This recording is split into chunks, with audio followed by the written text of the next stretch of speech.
Uma das possibilidades disponíveis e utilizadas pelos governos para oferecer infraestrutura à população são as chamadas parcerias público-privadas. Muito debatidas atualmente, elas geram polêmicas sobre a eficácia dos projetos e sobre as formas como são empregados os recursos públicos. Há ainda diversos desafios para as PPPs nos municípios e é sobre este tema que falamos hoje no Horizonte Notícia Entrevista. Para nos dar mais informações, recebemos a professora da UFMG, Cristiana Fortini, diretora do Instituto Brasileiro de Direito Administrativo. Seja bem-vinda, professora. Obrigada.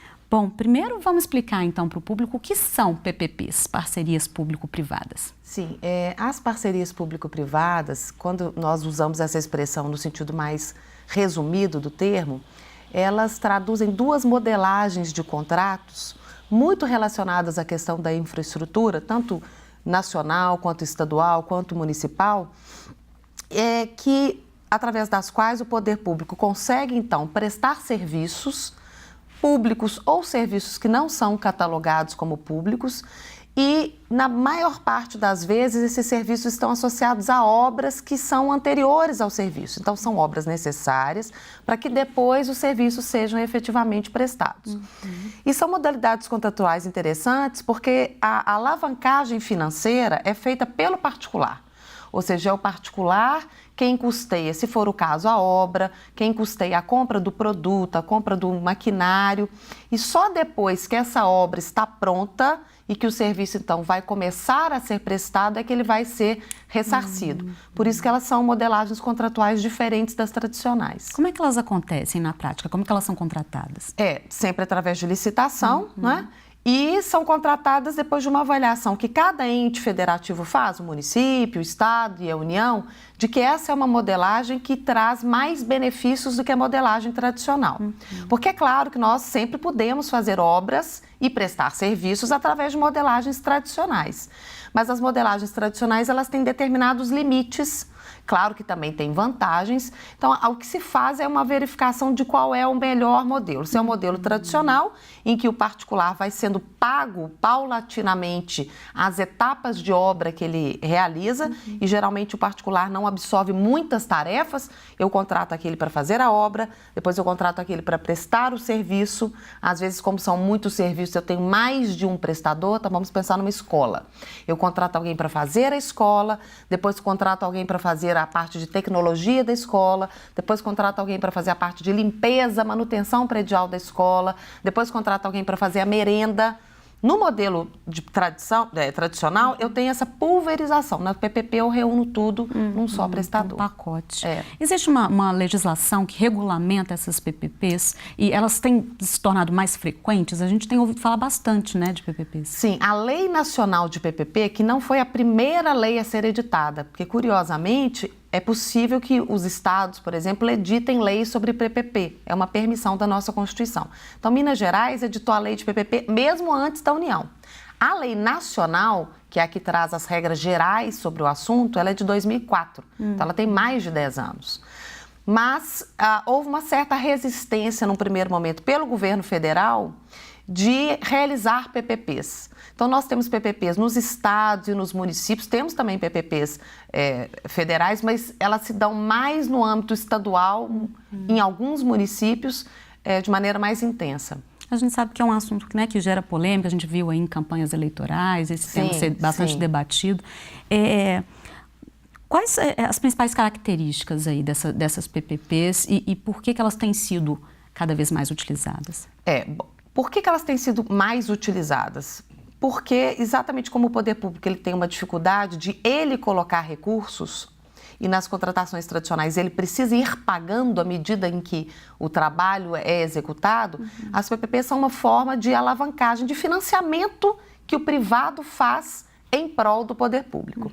Então, o particular, ele executa a obra, por exemplo, ele compra o maquinário e depois é que ele vai ser pago pelo poder público ou pelo poder público junto com o particular usuário, que em determinados casos é possível identificar um usuário e esse usuário ser o pagador. Imagine, por exemplo, uma rodovia. Eu posso fazer uma PPP de uma rodovia, então o particular, que é o concessionário, ele assume o dever de duplicar, cuidar, pavimentar, seja lá quais são as obrigações, e eu tenho um pagamento feito pelo particular que usa a rodovia, o pedágio. Além desse pagamento, eu tenho um pagamento feito pelo poder público. Essa vantagem, que é a de não termos necessidade de recursos públicos naquele momento da contratação e no momento da execução para fazer o pagamento, é a grande vantagem das PPPs. Mas é também um grande risco. Sim. Por quê? Porque é um cartão de crédito, ou seja, uma hora a conta vai chegar. E como o particular é quem custeia, faz essa alavancagem, é possível que isso fique um pouco mais caro. A conta não pode ser feita, então, de maneira muito simples, muito aritmética, porque eu tenho que vislumbrar quais são as vantagens, para além do valor exatamente, que o modelo da PPP traz.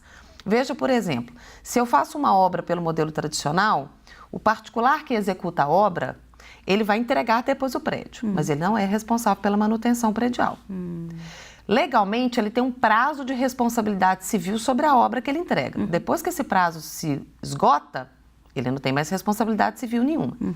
Se ele é, ao mesmo tempo, o executor da obra e o responsável pela manutenção predial, essa convergência de atribuições faz com que ele tenha um interesse maior em fazer um prédio que tenha menor demanda de manutenção predial.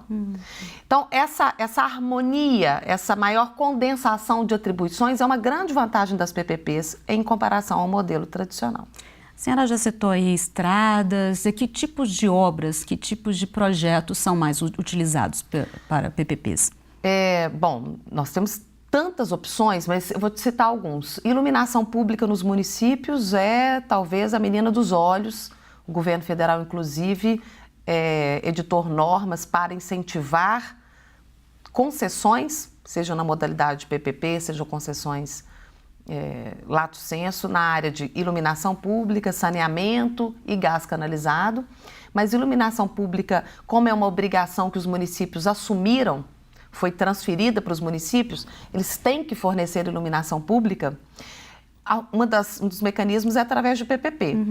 Então, o particular vai fazer os investimentos e depois o poder público vai remunerar. E no caso da iluminação pública, o poder público tem uma fonte de recursos muito precisa, que é a contribuição de iluminação pública. Então, eles têm até de onde tirar o valor que vai ser repassado para o particular. Mas iluminação pública, escolas, é o que está acontecendo, né? Em Belo Horizonte agora, sim, iluminação sim. Pública. Belo Horizonte licitou o PPP de iluminação pública. Bom, Belo Horizonte tem vários exemplos. Sim. As parcerias público-privadas na área de educação, nas UMEIs, né, especialmente nas UMEIs, que realmente são um caso de sucesso, até porque a construção foi viabilizada de uma maneira muito mais rápida, foram entregues muito mais unidades num tempo menor do que se fosse feito pelo modelo tradicional. Há uma satisfação da comunidade acadêmica com as UMEIs objeto de PPP. Hospitais, área de saúde como um todo, sejam hospitais, sejam centros de saúde. E eu volto a te dizer, o que vai ser entregue ao particular varia de modelo para modelo. Então, eu posso colocar obras, mais alguns serviços, posso não colocar obras, só colocar os serviços. Há uma discussão interessante sobre serviços públicos sendo incorporados dentro das PPPs, especialmente nas sociais. Então, é possível colocar médicos para atender a população pagos pelo particular, ou esta área, esse núcleo, tem que ser fornecido pelo próprio poder público? O particular ficaria com a casca, ficaria com as atividades acessórias, mas não com a atividade central. Mesma coisa na área da educação. Pode o poder público também contratar via PPP o profissional da educação, os professores? Belo Horizonte não optou por esse modelo. Sim. Mas há experiências, por exemplo, na Bahia, de um hospital, inclusive o que a gente chama de área essencial, ou pasta branca, né? Acho que é pasta branca que é a expressão que eles usam, também ser executada por particulares. Agora, quais são os principais entraves, né, para essas PPPs acontecerem nos municípios? Como o particular ele corre um risco maior, porque é ele quem sustenta no primeiro momento financeiramente, as PPPs necessariamente demandam uma garantia por parte do poder público. Veja, contratos normais, contrato de obra normal, não há garantia do poder público. Ao contrário, é o particular quem garante que vai executar a obra. Nos modelos de PPP, eu tenho garantias em mão dupla. Então, tanto tem a garantia que o particular oferece para a administração pública, como tem a garantia que a administração pública oferece para o particular. É só pensarmos nessa equação: maior risco, necessidade de garantias. E essas garantias, não há um número fixo de quais são as modelagens de garantias, mas o poder público tem que ter como garantir. Ele tem um fundo, ele tem direitos creditórios que ele possa ceder ao particular, ele tem bens para ceder a esse particular. O que ele vai ceder ao particular? A gente sabe que a gente mora num país, teoricamente, em que o sistema federativo existe, mas a nossa origem é unitária. Nós vivemos um país que adota um federalismo praticamente de ficção. A concentração de poderes e a concentração de receitas na União é indiscutível.